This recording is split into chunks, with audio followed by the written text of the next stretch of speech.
And here's some lucky news. Well, the Las Vegas airport is congratulating a tourist on winning $302,000 on a slot machine while waiting on a departing flight.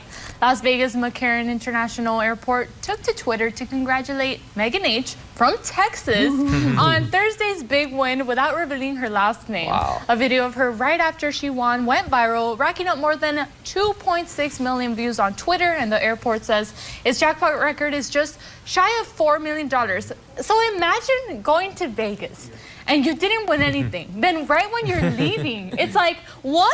I won. Yeah. That's cool. And she's a Texan, so I like that. That's it's like, the best part. Thank you, Vegas. I'm leaving and now, just and I'm proving taking my that Texas $300,000. is the best once again. Absolutely. You know, I've been to Vegas in the country. I've been to Vegas 4 times. I haven't won anything. If anything, I come back more broker than I did when I went there. You know, I end up, maxing out my credit cards. Before I know it, I racked up so much debt, and I'm still trying to pay it off. Still pretty cool winning right before you leave. Good Tuesday morning. Thanks for watching KGNS News today. It is time for What's Trending, Barbara. That's right. And this morning, like all the others, we're joined with Justin telling us what's happening on the interweb. Well, guys, have you ever wanted to rock out with Freddie Mercury and the rest of the guys from Queen?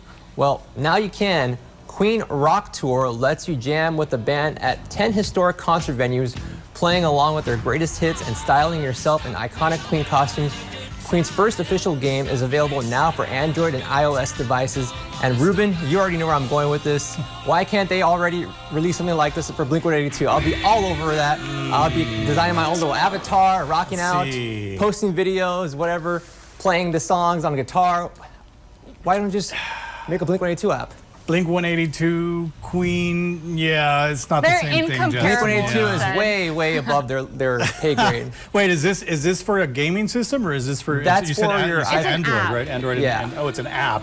Yeah, it's a phone app. I don't know. Imagine getting caught doing this at work and then you're singing at full voice, at full throat. And then they catch you singing Blink-182. Oh, no, yeah. I mean, they're going to catch me. I'd rather have them catch me singing Queen, not or the Blink-182. Beatles or something. But Blink-182, come on now. Well, you can always catch me singing Blink-182 here at work, Ruben. Unfortunately. A Dutch inventor is testing a possible new way to screen for coronavirus infections that involves having a person walk into an airlocked cabin and scream. Check this out.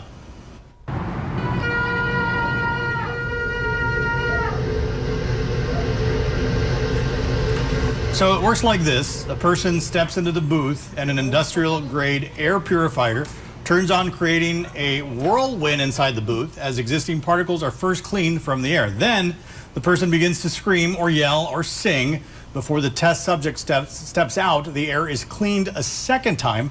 Then the particles are collected, dried, and measured by a nanometer sizing device. The inventor says that although lots of small particles from the person's clothes and breath are detected, an infection shows up as a cluster around the size of the coronavirus.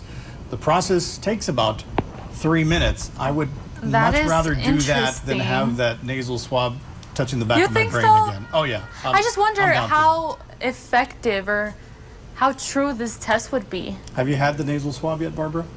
3 times, actually. So yeah, no, I prefer this. I don't care how it works. If it works, it works. It's not the best feeling to get that test. I wonder what Justin would think about this test here. He's not here today, though, so he isn't. We'll have to ask him later. We'll have to ask him on Monday again. Yeah, but it's crazy how, people have gotten creative because of the pandemic. Now they're getting creative, well, even more with different ways to test people. So what would be your choice, to scream or sing? Sing. Sing? Yeah. I think I might sing, too. No, I might scream. At least you're going to have fun while you're in there getting tested. Scream, because of the rage with the COVID. International Women's Day, so happy International Women's Day to all the amazing women out there. And Hershey's is highlighting the she in its name. This limited edition batch of Celebrate Hershey's bars will be given away at each Hershey's Chocolate World location today. Hershey's brand is also inviting everyone to share in the celebration of she by sharing a picture of a woman you are celebrating on social media and use the hashtag Celebrate account with other people. Well, listen up. The company's terms of service says accounts may not be shared with individuals beyond your household. Now, the streaming giant is testing a new feature that could crack down on password sharing. And the way it would work is when a user selects their profile on a shared Netflix account, a pop-up will ask them to verify the account. Now, that would be done with a text or email sent to the account holder. And if they can't confirm they're an authorized user, viewers will be prompted to set up a new account. The test feature is rolling out to a limited number of users who watch on the Netflix Looks like TV it's time app. for... What's trending? What's going on, Justin?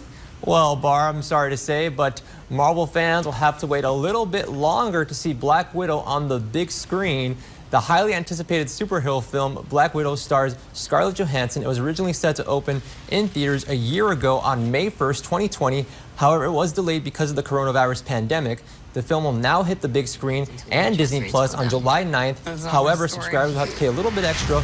Meanwhile, Cruella de Vil, the live-action film about Cruella from the 101 Dalmatians movies, is also being simultaneously released in theaters and on Disney Plus May 28th. And I gotta say, I'm very disappointed because I was really looking forward to seeing Black Widow on May. Unfortunately, I have to wait another couple of months, and it just frustrates me because, you know, we had that Raya movie. I did pay extra to see that Raya movie because it didn't have it in theaters. And I'm just very eager to start seeing new movies both in theaters and on streaming. And I feel that Disney already has the access to be able to put these movies out on the streaming service. However, they're just refusing to do so when it comes to this movie. But tell us how you really feel, Justin. I mean, very, very frustrated. Are you looking forward to Black Widow? Very looking forward to it. But at this point, I'm already losing interest in the hype. I feel like at this point, it's like, I'd rather just wait for Redbox. So what are Marvel fans, what's their fix right now in the meantime? Their fix are WandaVision? the WandaVision show and the Falcon and the Winter Soldier. We also had the Justice League movie, which isn't Marvel, but it was a fun superhero movie to hold me over. 6:38. Hi, how are you? Monday morning on KGNS News today. We are back. Hi, Barbara. We are back. What do you have for us today, Justin? Well, check this out. Rapper and singer Lil Nas X is launching a controversial pair of Satan shoes featuring a bronze pentagram, an inverted cross, and a drop of real human blood. The black and red sneakers are part of a collaboration between Lil Nas X and a New York-based art collective, MSCHF, were made using Nike Air Max 97s. Through the sportswear brand has distanced itself from the design. Nike said it was not involved in the creation of the modified sneakers. They said, we do not have a relationship with Lil Nas X or MSCHF. The company said Nike did not design or release these shoes, and we do not endorse them. According to the artist, each shoe has air bubble sole that contains 60 cubic centimeters of red ink and 1 drop of human blood. It's like, what were they thinking when they made this? And I feel like Lil Nas X, that does not sound like he'd be involved with this type of shoes. That's something that Iron Maiden would be involved in, don't you think? You'd be surprised. That's all I can say. No comment on this. I like how Nike is kind of washing their hands of all this, but there's the good old Nike logo there. Just do it. Worship the devil while you're at it. I mean, 1 out of 666. What is he thinking? What is the logic behind this? I don't know. No, the blood, the human blood, just the whole demonic that's very theme. disturbing. Justin made a reference to Iron Maiden. Yeah, I think they would be more. Yeah, Iron Maiden, I would guess. Suited for those an album shoes. cover, but not for tennis shoes. I don't.